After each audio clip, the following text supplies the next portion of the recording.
House and Simon & Schuster. I've also written for the comic book series Spawn, in addition to a couple of other weird little writing gigs off and on all over the place.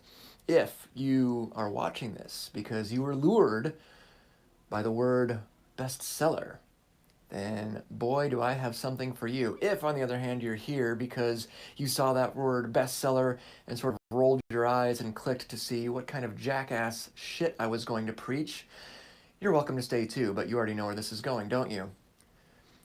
People selling you things have to use the word bestseller because bestseller sounds magical. It sounds like if only you had that one thing, then all of your wildest dreams as a writer, as a creator, as an artist would be fulfilled. It's not exactly how it goes.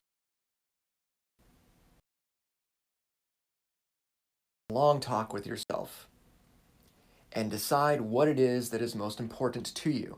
And I mean dig in there. If the most important thing to you, for example, is to be an entrepreneur or to work for yourself, to not have to answer to somebody else, to not have to punch a clock, cool. I'm there with you, man. I'm 100% on board with that. That's exactly what I'm working towards someday in the distant future. I had it for like 5 years and it was the best ever. I want to get it back someday. That'd be great. Right now? But if that's your goal, if it's about the money, then my friend, oh, my sweet friend, there are so many better ways to make that happen than writing a book and hoping for a quote-unquote bestseller. Because once you enter the realm of bestseller, there are so many factors that go into determining whether a book becomes a bestseller or not, when it becomes a bestseller or not, and how much money actually changes hands and how much of it you end up keeping. So many different factors. For example, let's say you are, and this is traditional publishing now, let's say you go into a deal with a traditional publisher and for some godforsaken reason, they give you $500,000 as an advance, okay? That's not going to happen, by the way, but let's just pretend. Let's just pretend it happens. Well, first of all, some piece of that is going toward taxes. Some piece of that is going towards your agent because you did not get this deal without an agent, I assure you. And now you've got this little piece left. That amount, by the way, is going to be separated over the course of at least 2 payments, but probably 3, maybe even more, depending on the structure of the contract. Okay? Now, what happens if that book doesn't become a bestseller or just doesn't sell a lot of copies? Because being a bestseller generally means you sold a lot of copies, sure, but you might be surprised at how many it takes to become a bestseller. Nobody knows for sure. The publishers know this much. I mean, if there was a way to wave a magic wand over a certain title and guarantee that it would be not only a bestseller, but sell a shit ton of copies, then publishers would do it. They know some things to do.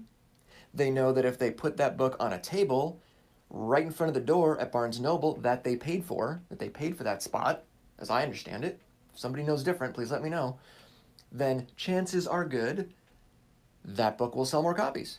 If they pay to have it faced on a bookshelf at Barnes & Noble, it will probably sell more copies.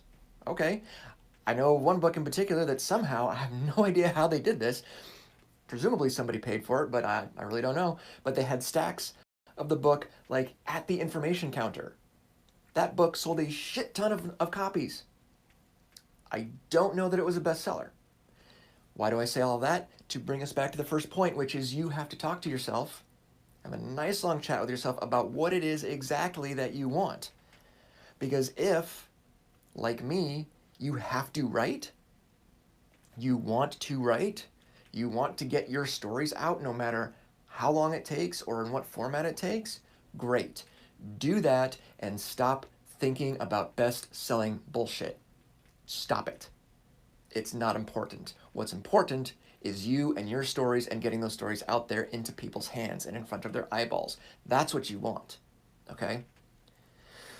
Can you have a business doing that? Absolutely. Again, we've talked about this, as soon as you think someone should pay you for writing, you've started a business, okay? Do you want to write and tell stories to the degree that it will cover all of your expenses? That's a good goal. That's my goal. I'd love to do that again. Again, I had it, I lost it. I'm trying to come back to it. It's hard. It's very, very hard because expenses are expensive. You can quote me on that. Um, but really, I mean, it depends. Like, what are you willing to give up? Are you young? Are you in your 20s right now and you're not married? You don't have any kids, anything like that, you know, or whatever, and you just don't really have a lot of expenses? Dude, follow Gary Vee, do everything he does, live in a shitty apartment somewhere, and write all day, keep your expenses down. You could probably make, quote unquote, a living. On the other hand, if you're more like me, you're married, you got a couple of kids, you like the cars, you like the house, you like the food, you like the health insurance, you like all these things, well, then your expenses are going to be a little bit higher. And you're going to have to sell a few more copies. That's okay. Neither one of those options is better than the other. This is why you need to decide. You need to have this conversation with yourself. You need to know what is most important to you. Because for some people, I remember this kid, this drove me crazy. I remember a kid I met, this is years ago, who said he wanted to be an air traffic controlman. I was like, oh, that's cool. What makes, like, you like flying? He's like, no, they just make a lot of money, which I don't even know if that's true. I was like, really? Like, that's it? That's your thing? And if it is, cool. I'm not, you know, against people making money. I'm fundamentally a capitalist at heart. If you found a way to legally and morally make a shit ton of money, good for you. Go do it. Make a ton of money. Come up with the next Windows. Come up with the next iOS. Whatever. Great. Tear it up, man. I don't care. If your plan is to write a best-selling book and retire to Tahiti, let me disabuse you of that notion because it's really hard to do. There are hundreds of thousands, if not millions of books these days being published constantly, just every year. Hundreds of thousands of these things show up on Amazon, on bookstores, on other platforms. The likelihood of you breaking past, you know, John Grisham and Daniel Steele and Nora Roberts and Stephen King and whoever else, very low. Very, very low. As a matter of fact, probably the easiest way to get a bestseller is to write a nonfiction book. Write something in finance, write something in personal development, write something in health. You'll probably become a bestseller. You know, it's just easier. More people, the nonfiction market is bigger than the fiction market. I mean, go to your library or your bookstore. Compare the size of the nonfiction section to the size of the fiction section. Mind blown, right? Okay. Meanwhile, anybody selling you a course, and I've got courses, go check out my courses. Go take my class on dialogue. Go take my class on description or how to write a YA novel or whatever. Please, that'd be great. But notice that I don't use the word bestseller in there. Why? Because I can't teach you to write a bestseller, and most people can't teach you either. Otherwise, they'd be doing it. And the ones who have done it and can do it cannot just, you know, point at you and say, you're like Oprah, like you're a bestseller and you're a bestseller and you're a bestseller. It doesn't work that way. Hell, you can become a #1 Amazon bestseller for like 15 minutes and then plaster that on the cover of your book. #1 Amazon bestseller.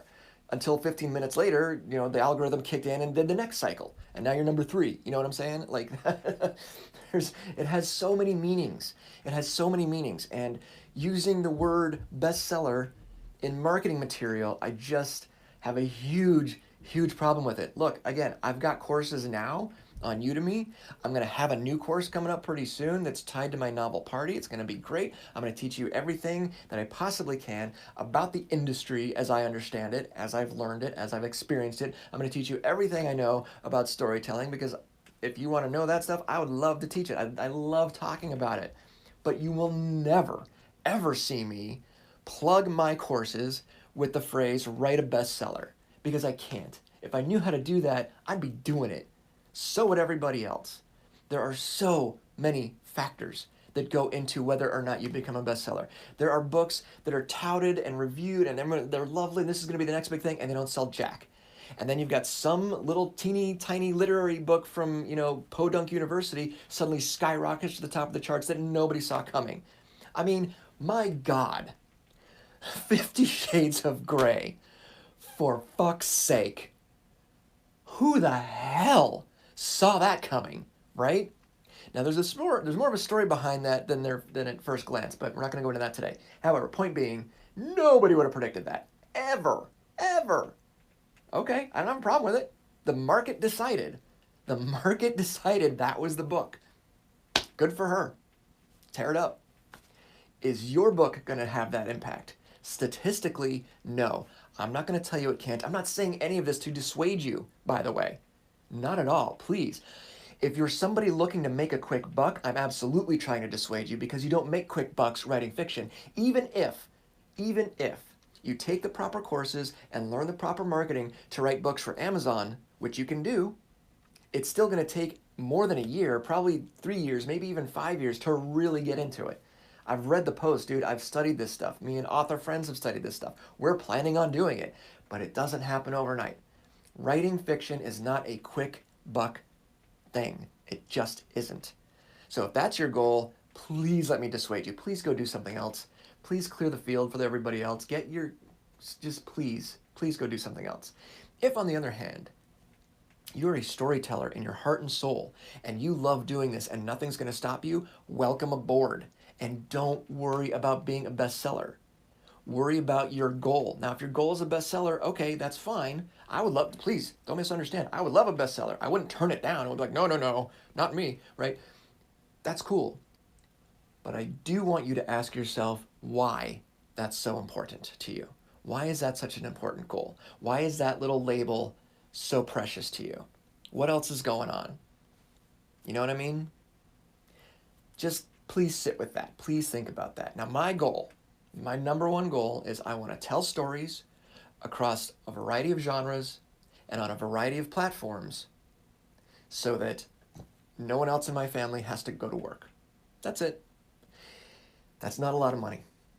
If you really break down your budget, which is a whole other topic, it's really not a lot of money. You can do that. You can absolutely achieve that. You can absolutely accomplish that. But while that is my goal, that's my goal as a businessman. That's my goal as an entrepreneur. That's my goal as the CEO of the company that I started, 12 years ago when my first book got picked up. As a writer, that has nothing to do with anything. As a writer, I've got a list of 30 titles up here on my whiteboard that I want to write before I'm dead. That's my fucking goal. And I don't know if I'm going to hit it or not, but I'm sure as hell going to try. You know why? Because I love doing it. I love doing it. If you love doing it, if you're here because you love doing it, then keep doing it and get rid of the money thing and the bestseller thing and the fame and the accolades and all that. It will just crush you. Instead, write because you have to write. Okay? I hope that makes sense. I hope that was clear.